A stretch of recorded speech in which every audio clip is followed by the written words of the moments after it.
Ok, chicos, buenas tardes a todos los aquí presentes y a los que nos siguen en redes sociales. Hoy les voy a hablar sobre la enfermedad de Decker-Wein. ¿Ok?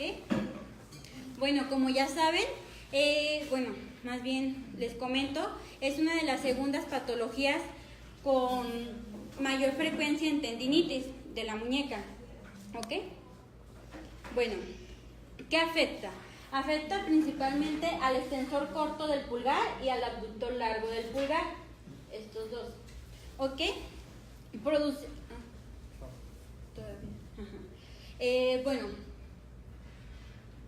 produciendo dolor en movimientos del pulgar o incapacidad de cargar cosas, pérdida de fuerza. La siguiente, debido a flexostensiones muy prolongadas o muy repetidas y constantes. El tendón también sufre mucha tensión constantemente. También eso es lo que lo ocasiona. ¿La que sigue? Ok. También puede ser, como en la de la clase pasada de dedos de gatillo, se produce un engrosamiento del tendón en su vaina por causa aguda, como traumatismos repetitivos, igual, por utilizar de la misma manera su muñeca o que se estén golpeando mucho su muñeca. ¿La que sigue? Ok, epidemiología. Mujeres de 35 a 55 años de edad. Igual la prevalencia es más en mujeres porque sufrimos más en cuestiones de patologías de retención de líquidos. Bueno, es una de su mayor prevalencia, ¿no? Mayormente en personas con riesgo de diabetes y artritis reumatoide. Son una de las dos patologías con mayor frecuencia. ¿La que sigue? Ok, aquí les puse a una mamá cargando un bebé. ¿Qué se debe a esto? Es una causa que se le da mucho a las mamás después de lactar, como ya saben, porque retienen líquidos y al momento de que el bebé está creciendo de 6 a 12 meses, pues es mucha la fricción que se le da. Y por eso es una de las causas mayormente de las personas lactando, de las mamás lactando. La que sigue. Bueno, causas, posiciones incómodas, en mayor tiempo prolongado, actividades repetitivas, como ya se les había dicho, o bien una fractura de la muñeca, que es predisponente. La que sigue. También, bueno, ¿en qué deporte se da más esta patología? Como ya ven, en tenis, en golf, como lo de los dedos de gatillo también. ¿Se acuerdan que les decía por estar mucho en el mouse o en el teléfono? Como es una posición que estás todo el día, se produce una inflamación. O con algún deporte que les esté golpeando mucho lo que es su muñeca. Bueno, sus síntomas. El dolor aumenta con movimientos de flexión, extensión o abducción. También es la pérdida de la función para los movimientos y pierden fuerza. Ok. También van al momento de palpar, lo que es la estiloides radial, les va a doler mucho. Que es este huesito que sientan aquí. Ok. Y bueno, en algunos casos se puede palpar un engrosamiento de la polea, como también un crepito con el movimiento de los tendones. ¿La que sigue? También, en etapas crónicas, cuando ya las personas adultas o la persona tiene esta patología crónica, en estar en descanso le va a doler lo que es su muñeca, su dedo pulgar. Ok. A la exploración física, tumefacciones subcutáneas dura al nivel de la esteroide radial, como ya saben, que se siente inflamado, ¿no? Y bueno, se va a realizar la maniobra de Finkelstein, que sería, el paciente hace una desviación cubital del carpo, que es esto, con la mano en puño y pulgar cubierto por el resto de los dedos. Doctor, ¿me permite su mano? Van a pedirle a su paciente que ponga su muñeca, su mano, su palma de así. Van a decirle que meta su dedito y haga puño. Y usted con fuerza van a hacer este movimiento. al momento de que el paciente es un dolor muy agudo, les va a doler, es positiva esa maniobra. Ok, su diagnóstico, como ya lo habíamos dicho, es meramente clínico, a la palpación y a la maniobra. También, como ya lo había comentado en la clase pasada el doctor Cuenca, se puede hacer, por si hay alguna duda de algún diagnóstico diferencial, se puede hacer un eco o, bueno, detención de irregularidades anatómicas.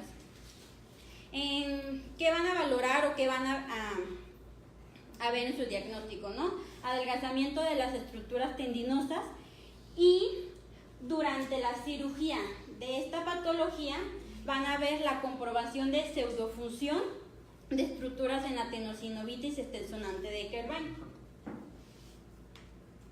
Bueno, su tratamiento, el no quirúrgico, que es el conservador, se lleva a cabo aproximadamente 6 meses. ¿Qué van a hacer en este caso? Aliviar el dolor, farmacoterapia con antiinflamatorios, y lo van a tener en reposo o estos tipos de ortesis de pulgar. Y bueno, también se le indican este tipo de ejercicios para fortalecimiento y para hacer como movimientos diferentes, que no esté en la misma posición el paciente todo el tiempo. El tratamiento quirúrgico, este se va a llevar a cabo cuando hayan pasado 6 meses de tratamiento conservador y no haya funcionado, y cuando sea una sintomatología muy grave. ¿Qué se hace en la cirugía? Se abre el compartimiento, se indica el retináculo extensor para descomprimir los tendones, ¿ok? Y sería todo. Aquí le voy a pedir de favor al doctor Cuenca que pase a complementar la clase. Hola, buenas tardes, ¿cómo están? Hola, buenas tardes. El tema de este día también es muy sencillo, es muy fácil de diagnosticar, es muy interesante también. Las primeras ocasiones que vemos este problema, tenemos que hacer el diagnóstico diferencial. En la mano hay muchas patologías sencillas que con una maniobra fácil como la que acaba de escribir Claudia la detectamos, y es la de maniobra de Finkelstein. No hay que hacer mucha fuerza, regularmente el paciente tiene incapacidad para hacer siquiera la flexión del pulgar. Hacer esto es muy doloroso para ellos. Si lo atrapan es más doloroso, y ya desviar la muñeca hacia cubital no lo toleran. Entonces la maniobra desde el principio es muy característica. Regularmente se palpa una masa en la primera corredera, ustedes se la pueden tocar, y a mayor edad el paciente naturalmente esa corredera es más rígida.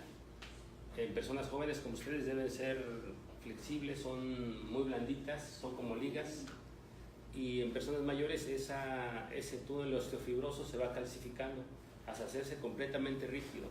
El tratamiento conservador regularmente lo reservo para personas jóvenes embarazadas o que tienen alguna enfermedad metabólica y que es de un curso agudo o subagudo. Y es como comentaste, manejo médico, fisioterapia, antiinflamatorios, analgésicos y movilización es muy importante. Y como en todo este tipo de patologías hay una causa que está provocando la patología, esa causa hay que eliminarla, y la eliminamos con la inmovilización. Hay una férula especial que se llama férula con pulgar en espica, que nos pone el pulgar en extensión, y ahí lo dejamos una semana. Habitualmente con una semana es suficiente. Si el tratamiento conservador falla, entonces sí ya pensamos y le proponemos al paciente el manejo quirúrgico. El manejo quirúrgico habitualmente en las personas mayores que ya tienen cuadro clínico típico, que ya se palpa la primera corredera completamente indurada, ahí ya no hay prácticamente ninguna duda. El tratamiento es muy sencillo. Es una incisión sobre la primera corredera de 1 centímetro, y la única precaución que deben tener es visualizar, referir y no dañar la rama sensitiva del nervio radial. Esa rama sensitiva, si la llegamos a lesionar, es una complicación terrible porque nos queda un neuroma doloroso, un problema nervioso ahí en la mano, que en lugar de resolver un problema nos da otro más grande. Entonces siempre cuando hacemos una incisión, el bisturí solamente es piel, inmediatamente después con tijera, hasta localizar el nervio, lo referimos, lo protegemos y liberamos la primera corredera. La primera corredera se libera con bisturí y siempre exploramos todos los tendones por si encontramos alguna anomalía anatómica, que también se comentó. Siempre existen variantes anatómicas. Lo frecuente es que solamente haya un túnel para los dos tendones, pero habitualmente con cierta frecuencia cada tendón puede tener su túnel o incluso puede tener algún tendón, dos vientres, dos fascículos y cada uno de ellos tener su tendón, su túnel. Entonces hay que explorarlo, revisarlo, sacar el tendón con una pinza y revisarlo completamente, asegurarnos que está completamente libre. Si hay recidiva es a veces porque no la liberamos completamente. La incisión es tan pequeña que a veces en los extremos no lo alcanzamos a liberar. Entonces siempre asegurarse de que el tendón esté completamente libre. Habitualmente yo no le quito a la corredera, no le quito la tapa. Habitualmente solamente la abro y permito que si llega a haber alguna cicatrización ocurra, que es muy difícil que pase. No le quito, porque existe el riesgo de que ese tendón se luxe si le quitamos la corredera. Y después tenemos otro problema para reducir esa luxación del tendón. Es raro, pero ocurre. Entonces, esas serían las características de la patología. Algo muy sencillo, muy frecuente y fácil de manejar. ¿Alguna pregunta? ¿Todo claro? ¿Usted utiliza infiltración con esteroides como parte del tratamiento conservador o no los utiliza? No, definitivamente me parece que es un riesgo elevado el daño que le puede ocasionar al tendón por la ruptura y reconstrucción de ese mismo tendón es un procedimiento mucho más complejo que entrar de primera instancia a liberar la corredera. No vale la pena. Si se llega a romper un tendón de ese tipo, le tienes que poner injerto, esperarte a que cicatrice, rehabilitación. Es mucho más complejo. La infiltración definitivamente no la hago. Gracias. ¿Algo más? Bueno, muchas gracias. Muchas gracias, doctor Juanca.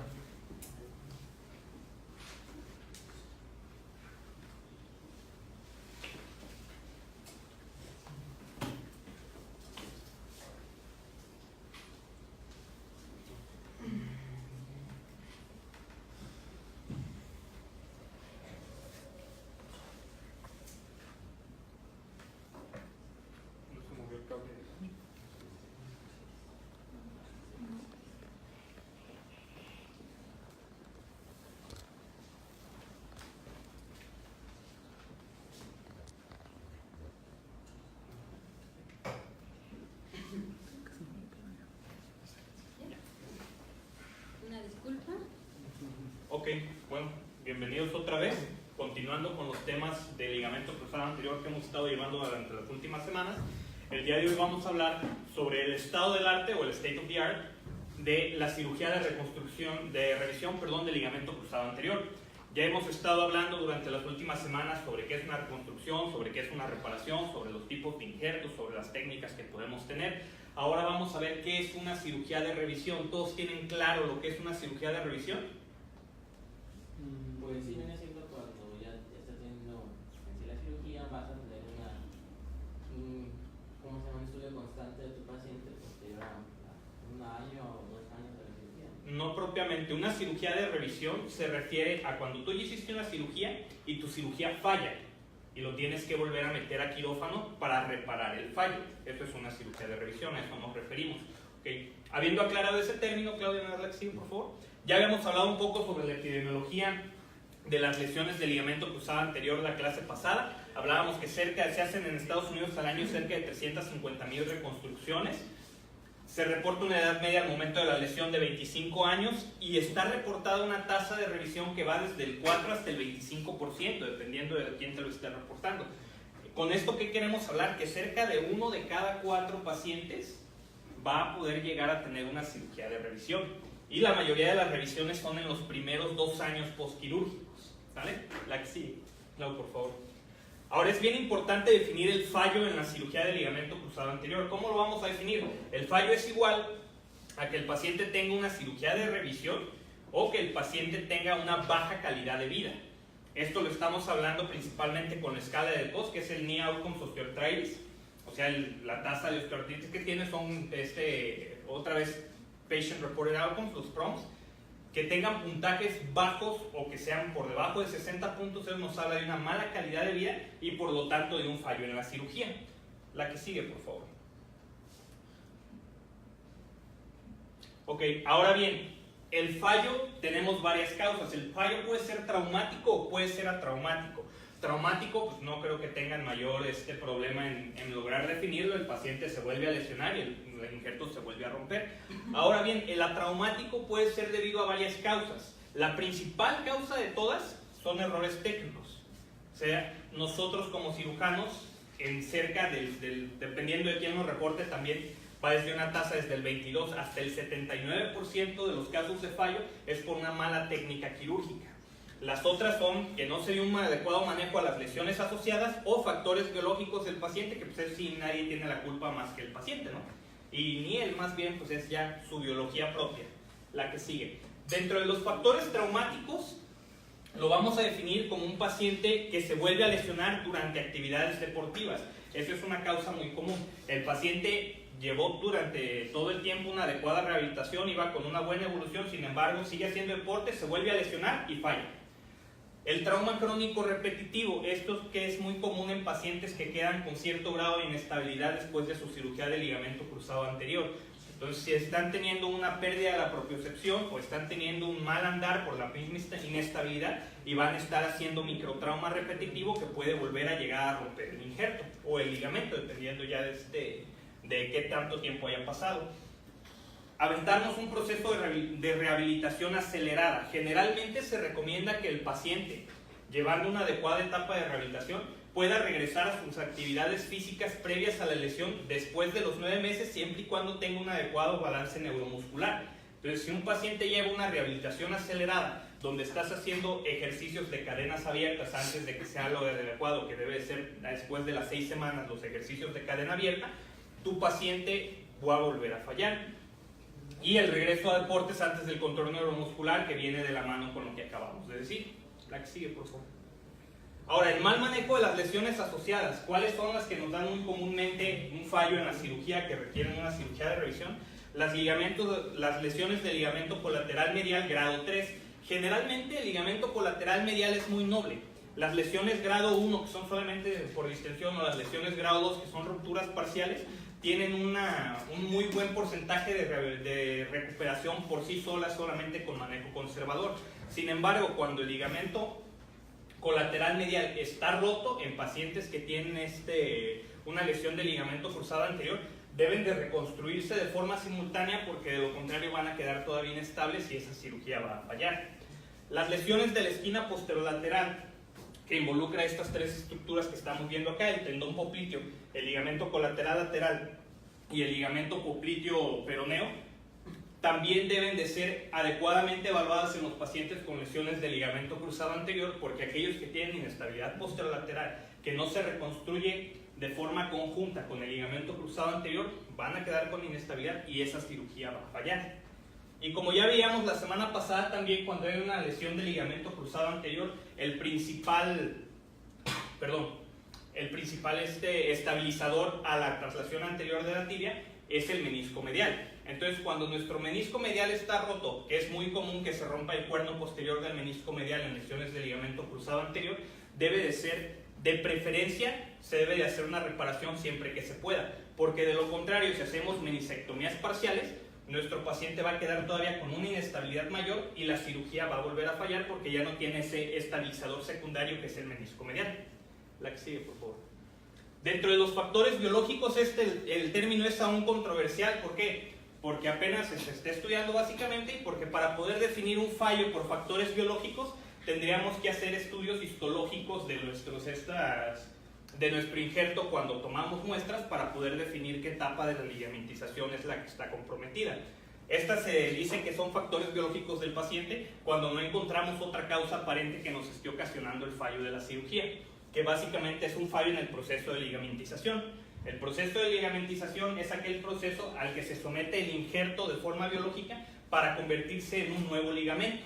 Tiene 4 etapas, que son las que están acá. Una etapa de necrosis, que es la etapa 1, una etapa de neovascularización, perdón, de neocelularización, la etapa 3, la etapa de neovascularización, y la etapa 4 es la etapa de remodelado.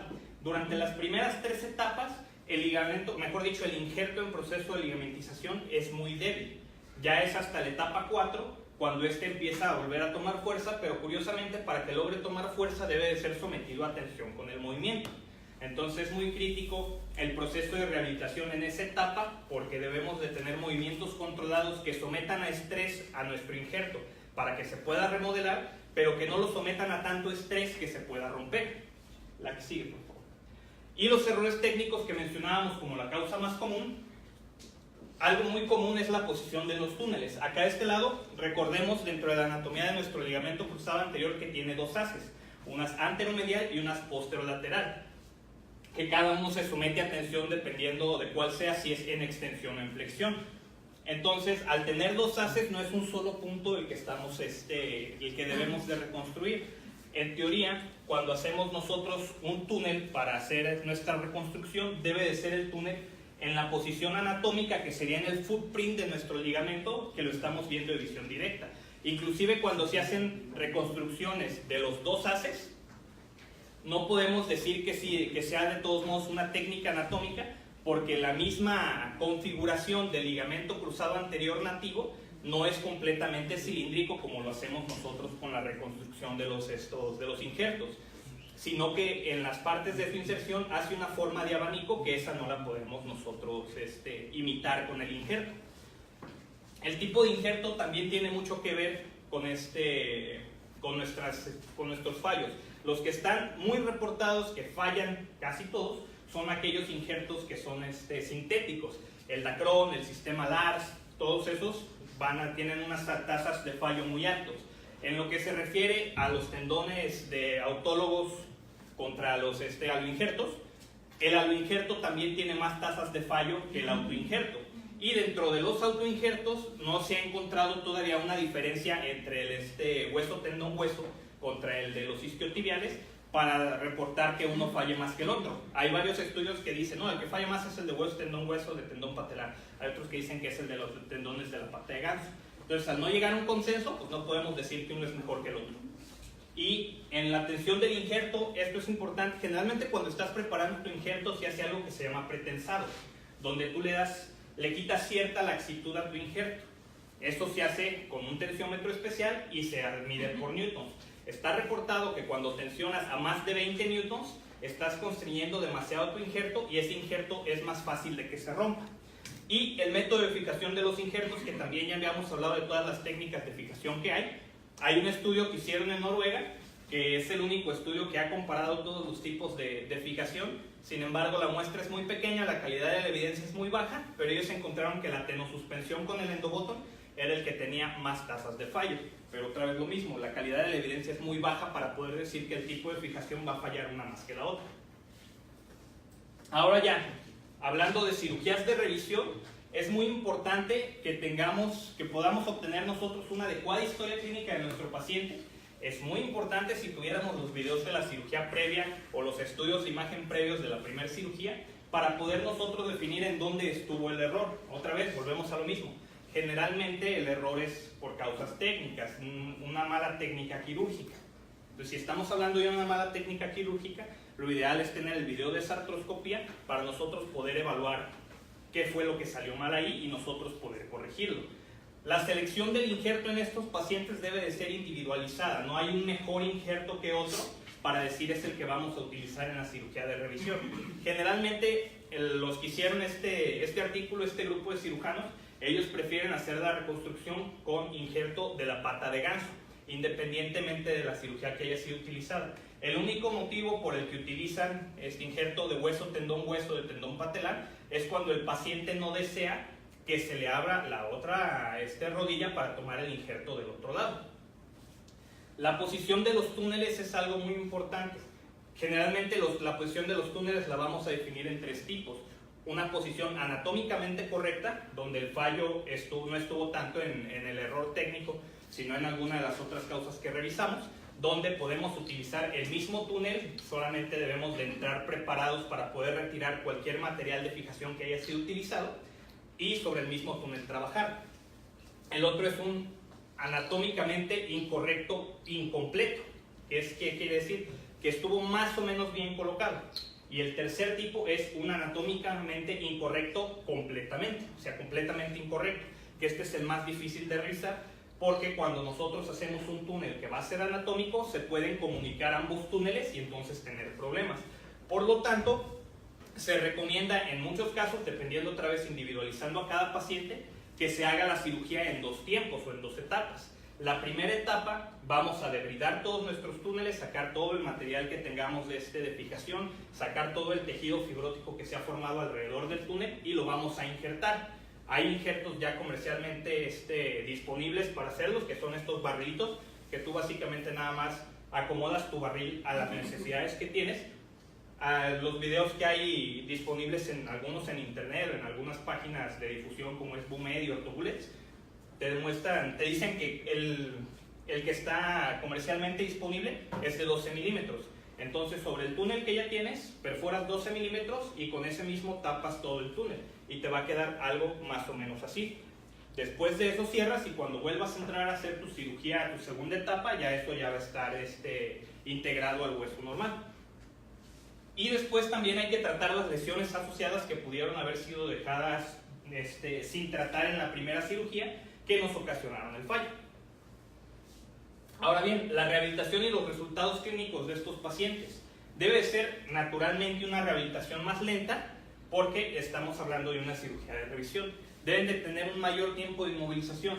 Generalmente los pacientes se mantienen inmovilizados durante 2 semanas. En esto se recomienda que debes de inmovilizar a tu paciente solamente permitiendo movimientos de flexoextensión pasiva y de cadenas cerradas para intentar disminuir el riesgo de artrofibrosis, pero los debes de tener durante 4 semanas inmovilizados.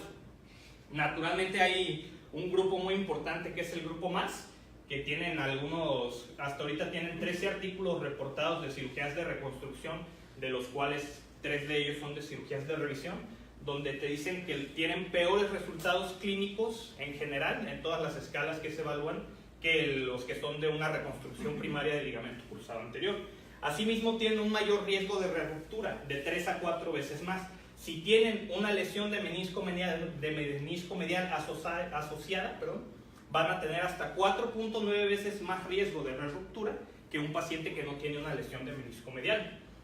Y solamente menos del 50% regresan al mismo nivel deportivo, a pesar de que está reportado por el grupo MARS que cerca del 80% de nuestros pacientes van a regresar a su deporte, no van a regresar al mismo nivel. La que sigue, claro, por favor.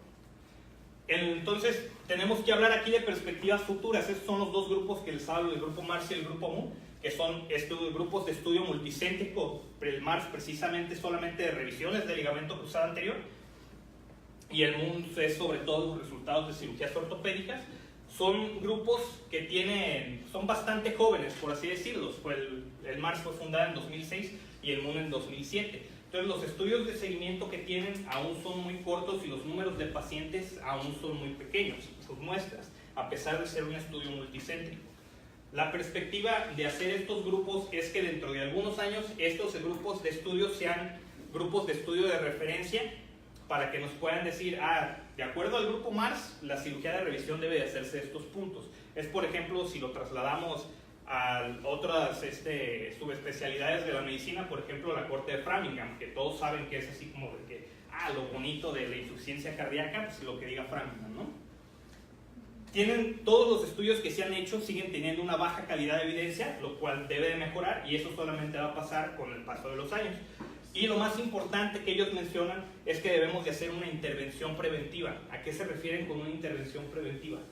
Si ya estamos viendo que la principal causa de fallo de la cirugía del ligamento cruzado anterior son los errores técnicos o dejar lesiones asociadas sin tratar, pues básicamente nos piden a los cirujanos que tengamos un poco más de cuidado, que seamos muy minuciosos intentemos hacer casi a la perfección o lo más cercano a la perfección nuestras cirugías de reconstrucción primaria del ligamento cruzado anterior. Y eso es todo de mi parte. Muchas gracias. A nivel de comentario, los taquetes de hueso no existen en nuestro mercado. Y una forma, había un sistema antiguo de injerto de trasplante de cartílago de Arthrex que se llama OATS, y ese lo que haces es medir el tamaño de tu túnel y ya tratas de hacer ese press fit del que tú hablabas, y juntas, nosotros lo llenamos con hueso, y para que se compacte lo vamos compactando, tiene una forma de compactarse, y lo llenamos con factores de crecimiento para que nos sirva, uno, la trombina para que se quede ahí el injerto lo más posible, y dos, para que no migre, y dos, para que se conecte lo antes posible al hueso. Entonces sí hay forma de hacer esos cilindros y no nada más ir tras del de 12 y demás. En tu estudio de revisión no hablaban nada de un tiempo o 2 tiempos en la reconstrucción. Eso hablaban que debería ser solamente individualizado y dependiendo de las habilidades del cirujano y de la preferencia del cirujano. El asunto es que los túneles llevan una dirección y normalmente los que yo he revisado casi todos están hacia el techo de la escotadura, y tú vas hacia la pared de la escotadura y haces un punto como de osteotomía cuando haces un doble, y el reporte de fracturas condilares por esa causa es muy alto, no aguanta las 2 zonas de tensión. Sé que mucha gente lo hace en un solo tiempo, pero también ha aumentado el índice de fracturas por esa razón, y pues son un poquito difíciles de manejar esas fracturas condilares cuando se desplazan. ¿Cuánto tiempo dejas pasar entre uno y otro tiempo quirúrgico? Eso generalmente lo que se espera es a que haya una integración del injerto óseo hacia el hueso, entonces de preferencia se deben de esperar por lo menos 8 semanas. ¿Algún protocolo de estudio para poder determinarlo? Lo que se mencionaba nada más, protocolo de estudio en referente a cuándo a decidir el segundo tiempo quirúrgico, Sí. pues lo ideal sería hacer radiografías primero para ver si ya está integrado el hueso metafisario, o también algo muy importante dentro de la misma planeación quirúrgica son las tomografías con reconstrucción tridimensional. Nosotros normalmente hacemos tomografía para que la gente de radiodiagnóstico en una forma, cuando haces revisiones o cuando tienes algún problema que resolver, lo ves como, tratas de verlo lo mejor posible, y siempre necesitas un ojo experto en una tercera posición que te diga si ya es el momento o no es el momento. No porque tú no lo puedas ver, sino que quieres, de verdad estás seguro que lo estás haciendo en el momento adecuado. ¿Algún comentario, doctora? Pues simplemente a la hora que hacemos las tomografías revisamos cómo están, o sea, los túneles o en qué posición está, y tratamos de medir todo eso para ver qué tanto les puede ayudar a ustedes dentro de la cirugía. Gracias. Bueno, si ya no hay dudas en la sala ni dudas en redes sociales, les agradecemos como siempre. Los esperamos aquí la siguiente semana para la siguiente clase y vamos a intentar continuar la misma temática, y pues muchas gracias por la participación del doctor Cuenca, que nos ha estado apoyando durante las últimas semanas. Nos vemos aquí la siguiente semana.